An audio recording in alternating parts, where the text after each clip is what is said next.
Hey y'all, it's Bennett, and it's time for another pickups video. This time, it's not yard sale day, it's just some stuff I found out thrifting and at used game store and that sort of thing. So I'm gonna get right to it. First things first, we found Polarium at one of the local thrift stores, and it's for the DS, and it's complete. That's a manual in there under that thing. This game used to be, everybody used to have this, I guess. I don't know. I never played it, but I saw it on the GameStop shelf a million times, and I got it at thrift store prices there, so that's better. Another thrift store, I managed to find Borderlands 2, the guidebook, to go along with Borderlands 2, the game, which I have, probably. Yep, and that was $5. And I got a brand new sealed copy of Hitch on UMD for the Sony PSP. So this is going to go in directly to WATA to get that all-important grading and lucite box and all that stuff. So watch out. Hitch coming at you. Hope he doesn't slap you or something. Oh, wow! Wow! Topical. Yeah. But the most important thing was actually something I got at not a thrift store, but in fact, Second and Charles, which I've talked about before. Has used games and books and stuff, but as with most used game places, is really putting the emphasis on collectibles like Funkos and all that stuff. Nevertheless, they put on the shelf whatever they get in, and I happen to luck out by by going in when they had just put on the shelf this little stack of fun. I was stunned. First of all, they used to have everything that was remotely good in the glass case, but lately they've moved all that stuff back out on the shelves, which is so much better. Even like the $70 and up games and stuff are still, they're back out on the shelves, so we can, you know, look at it and pick it up and decide whether we want to splurge on it. And so these would probably have been on the shelf, or sorry, on the glass case, had that happened a couple of months ago. But anyway, now out there amongst all the other games. So, but I was stunned to see complete in-box Nintendo games just randomly at Second and Charles, and I had to pick them all up. So let me show you what I got. First of all, we have Defender of the Crown, which is complete. I used to watch my buddy Paul play this all the time. You joust and you try and get your kingdom all built up and take out other kingdoms and host tournaments and stuff like that. To survive this nightmare,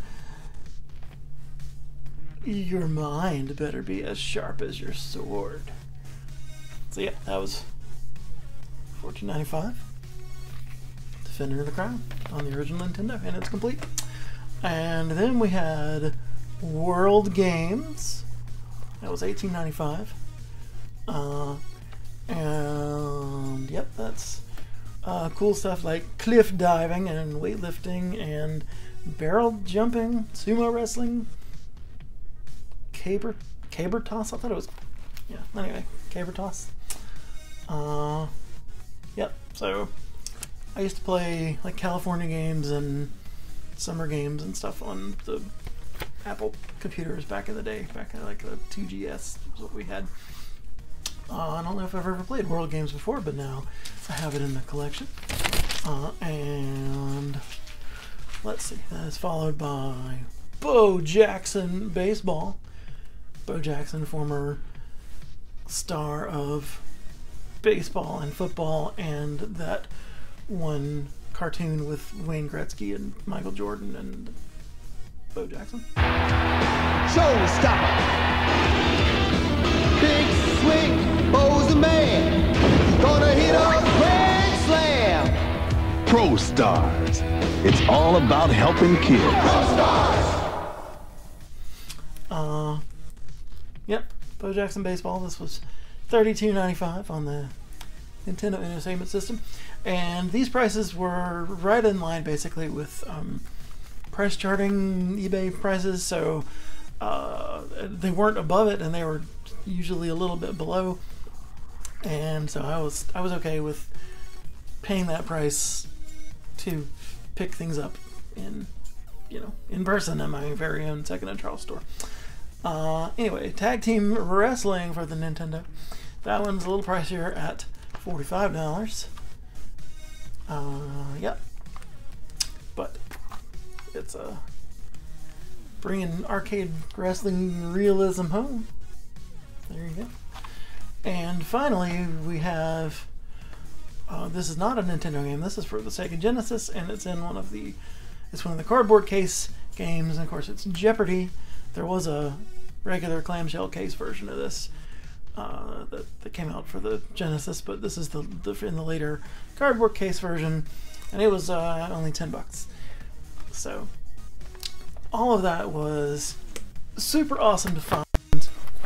I got the price knocked down by a 10% off coupon, and also I had $23 in store credit, so I ended up paying just under $100 for these 5 games total. So that was a great find. Now, what is interesting about these is, other than Defender of the Crown, which is complete, these other games appear to be sealed. So speaking of WADA, let's go. Get those Lucite cases ready. I am not under any real belief that these are actually the original seals, though. I'll do some research, and I'm not going to just bust them out of the seals just yet, just in case I'm wrong. But I mean, what are the odds of these these being actual original seals on these games, especially since they were evidently at some other store for $2.95 back in the day. Yeah, I doubt very seriously that these are anything but resales, and so nevertheless, it's pretty cool to find them sealed in sealed, but in good looking boxes, and they're gonna go up on the old Nintendo shelf behind me. Sealed or not, they'll make great additions to the stack. And Defender of the Crown, I already know is fun to play, so maybe I'll put some time in on that as well. Oh, and of course, Jeopardy will not be on the Nintendo shelf, but go in the Genesis pile. Anyway, I'll let you know what I find out about whether these are true seals or reseals. I'm almost certain they're reseals, but isn't it fun to dream? Sealed Tag Team Wrestling, sealed Bo Jackson Baseball, worth way more than $45 and $33 respectively. Although, if it is a seal, this one is already coming undone, unfortunately. Can you see that? Maybe you can see that. So there goes my retirement fund when I get these sold for $50,000 a piece. Anyway, very excited to add these to the collection. Who knew I was going to run across random NES and Genesis games complete in box on just a whim of a visit to Second and Charles. But I'm glad you were coming along with me. And oh, by the way, there was one other thing they had there. They had a loose copy of the G.I. Joe game for NES. There are 2 G.I. Joe games actually, but the first one, as opposed to the Atlantis Factor. but they had a loose copy that was going for like $70, which is actually a decent price for even the loose copy. But I couldn't bring myself to swing it because I was buying those other complete copies, and I don't love picking up loose cartridges even for kind of sought after games. It's not my cup of tea. I'd rather have the box and everything along with it. So maybe someday I'll be able to get it complete in box. But yeah, for now I'll be adding these 5 complete in box classics to my NES and Genesis collections and keep it all going in the future. And I will also try and sell a whole bunch of stuff. Maybe I have an extra kidney I can sell to start paying back some of these unexpected expenditures. Anyway, thanks for watching. Hope you'll have a great day. And if you like this and want to see more, go ahead and hit like and subscribe, and we'll be back again soon with more video game pickups. Bye.